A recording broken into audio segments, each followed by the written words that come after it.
pour changer les choses, il y a de nombreuses actions. La première action, en fait, elle vient de mon activité principale, la société. Donc la société Seafoodia qui à la base, en fait, commercialise dans le monde entier des merveilles des océans. Donc c'est des produits de la mer dans plus de 70 pays. Alors une particularité, on a notre plan de responsabilité qu'on a mis au cœur de notre entreprise. Donc ça veut dire vendre de bons produits pour les hommes, les animaux, la planète. Alors de bons produits dans les produits de la mer, c'est-à-dire qu'en fait on achète uniquement de pêche durable et responsable, c'est-à-dire vous avez 10 poissons chaque année, vous gardez vos 10 poissons avec un minimum d'impact sur les écosystèmes. Un autre point important, c'est justement d'avoir de bons produits qui sont bons, notamment au niveau nutritionnel. Donc pour Seafoodia, ce qui est essentiel, ce sont les 5 P. C'est s'occuper des people, c'est-à-dire être une happy company, une entreprise libérante, bienveillante, humaniste. 2, au niveau de la planète, la préserver justement en allouant soit 1% de son chiffre d'affaires ou 10% de son résultat à des actions de mécénat et de philanthropie. Nous parlerons de Pure Océan, notre fondation, donc que j'ai créée dans quelques minutes. Le 3e P, c'est justement les produits, donc de bons produits, et enfin faire les choses avec passion et tout en gagnant de l'argent, c'est-à-dire le profit. Voilà les 5 P, pour nous, c'est un élément essentiel pour avoir ce cercle virtueux d'entreprises qui peuvent durer pendant, je dirais, une éternité, tout en prenant en compte la planète. On s'est rendu compte il y a une dizaine d'années parce que nous avons rencontré en fait des Inuits dans le nord du Canada qui nous ont expliqué et qui nous ont parlé du changement climatique. On avait un Inuit qui pleurait parce que justement il avait vu de l'herbe pour la première fois. Et donc, on a commencé à s'engager. On s'est dit qu'il fallait qu'on alloue 1% de notre résultat, 1% de notre chiffre d'affaires ou 10% du résultat pour la planète. Et on a eu l'idée de créer une fondation qui ne serait pas ni ma fondation, ni la fondation de la société, mais une fondation qui serait la fondation des entrepreneurs pour préserver donc les océans, la planète. Donc, nous avons créé Pure Océan.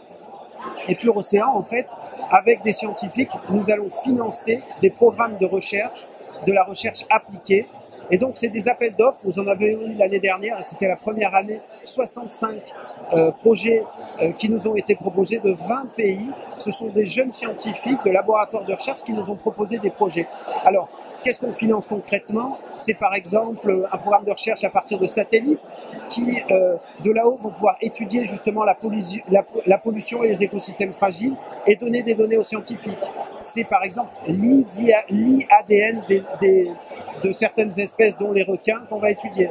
C'est étudier l'aquaculture multitrophique au Mexique, c'est-à-dire l'aquaculture de demain qui peut être fait hors sol.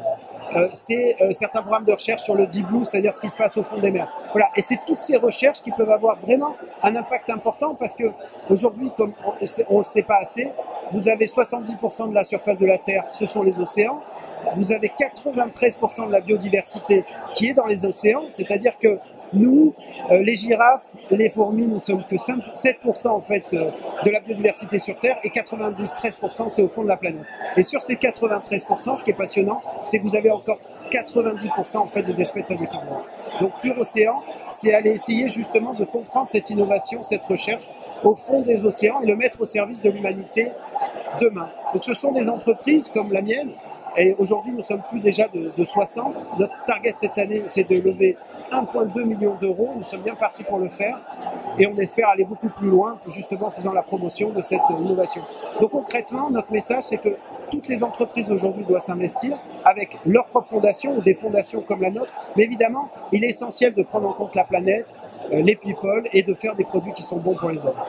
Se fixer un cap, c'est ça qui est essentiel. Et oui, c'est possible parce que finalement, aujourd'hui, on est tous à avoir pris conscience que nous devons prendre soin de la planète, que c'est un espace fini et que pour le faire, on a besoin de changer. Néanmoins, ça va prendre du temps, on a besoin même de se fixer des caps à 5 ans, à 10 ans. Petit à petit, les choses sont en train d'évoluer. Il faut aussi le droit à l'erreur. C'est comme dans l'alimentation, si vous voulez. Tout le monde a bien compris qu'on doit éviter certains bonbons et certaines mauvaises boissons. Et pourtant, on se permet encore de le faire de temps en temps parce que l'homme est un animal complexe. Mais aujourd'hui, il y a un véritable engagement.